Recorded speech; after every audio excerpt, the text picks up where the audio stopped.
Kia ora, guys. Just making a little video to give you the heads up on what to expect this week. So you're in two groups, group 1 and group 2. There's only a few of you per group.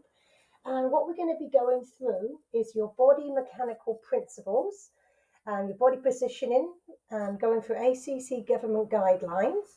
And then we're going to introduce the scenario that you will have to do your assessment on, which you're going to find here. So there will be a lot more information on here shortly, but at the moment, I'm going to click open here. Okay, so there's going to be 6 different scenarios. You are going to only have to do one. All right. So if you pick scenario 3, we'll click open James Kingy. So let's pretend that this is the one you've got.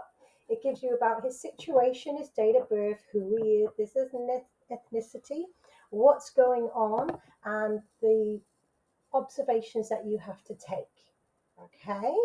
Also, then you have to demonstrate, this is the practical part of how to set James up for a shower and to help him with a hot drink. This would be your scenario, what you have to complete, but you have a friend, one of your fellow student colleagues. This is how they have to act it. Okay. Now, you will be the lead HCA in this, and you will be taking control, but you will also be teaching another HCA or a family member. So it's communication as well as doing all the checks, as well as doing the practical manual handling support. Your person you are working with is going to need how to act. So that's how the scenarios work for case management. Now, I just want to share with you how I will be marking it. Now, I'll just bring over your rubric. This is quite long-winded. So this is all the assessment. There will be infection control techniques. I still need to witness how you're going to be hand washing, putting on your mask, donning and doffing it's called, which we'll go over in class and practice first, which we already have, haven't we? We will again revisit these clinical observations. We'll go over it in class again and refresh, and then also some personal keys. You will be documenting, so we'll make sure we go over it as well. And then this is about being yourself, professionalism. Okay, so we'll just read over this to make sure you're not missing anything, so you can get your top marks. Now, we did strengths-based approaches in class when we did an assignment on Joan. So it's empowering the client, listening to the client, and doing what the client asks. So we'll go over that in class. This is the rubric I have to mark.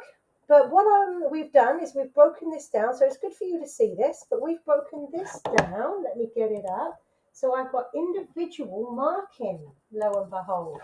So this is how I'm going to be marking you on your infection control, 9 moments of hand washing. Did you do all these little checks as well? And then I comment on it. So that's how I'm going to be marking all of your hand washing and infection control. Lots of forms for me to fill in, not for you.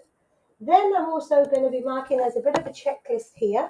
So if you on your scenario is having to take their pulse and their breathing, their respirations, this is what I expect you to be doing. So I've printed this off for you. You're very lucky. These are all the little checklists, okay, which gain you top marks that you will be taking care of.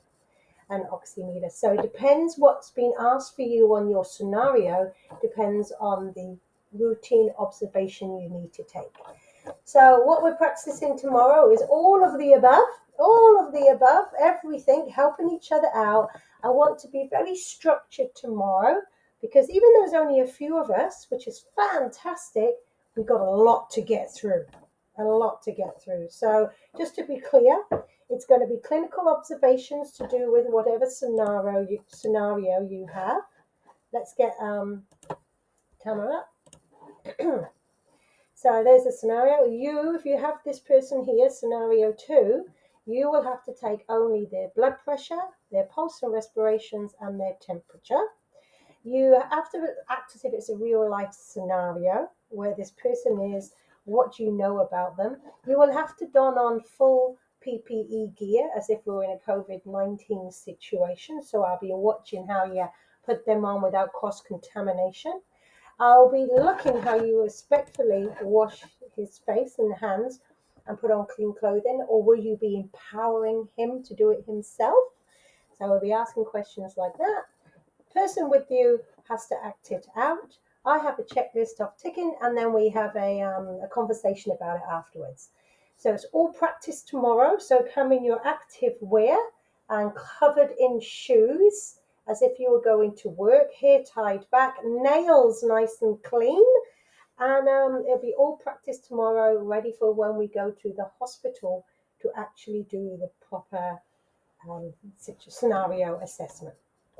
Excellent. Well, I hope that helps. And this is only one. This is called the case management. Oh, I will may as well let you know there is then another scenario for professional practice, which we're going to be doing the day after.